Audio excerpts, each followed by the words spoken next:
of the communities and the citizens who live around those forests. So this house, in its wisdom in lawmaking, they created something called Community Forest Association. And these community forest associations are the ones who are supposed to guide at what part of the forest do people graze? How far do they graze? Do they graze where we have doing regeneration of the forest? So what are we doing to make sure that we don't have a conflict? And Mr. Speaker, in some of the forests, unfortunately, powerful people in government, in the private sector, who own thousands of livestock, graze in those forests. I'm sorry to say that.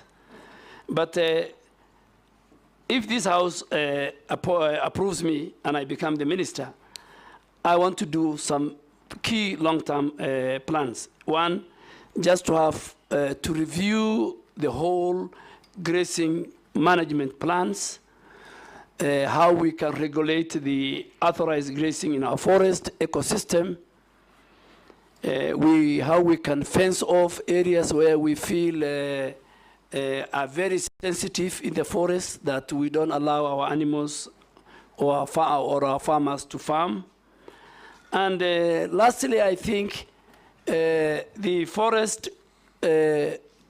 community management regulation of 2016 has not been operationalized, and I'm going to operationalize with the approval of this House, because that will give them the rights.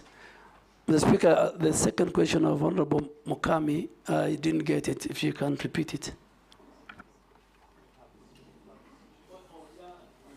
Oh, yeah, it was about the floods. Yes. Mr. Speaker, climate change today is the biggest threat to humanity.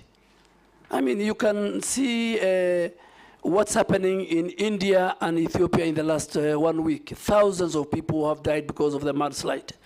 You have seen the wildfires in California. You have seen the hurricanes, what they're doing, kind of destruction. And coming back home, the last 2 years, we had a severe drought that killed many livestock, affected our farmers, affected food security, destroyed, and then next after the drought, we had the floods, which again affected livelihoods, destroyed our infrastructure, roads, and farms, and livestock was swept away. So, and that's why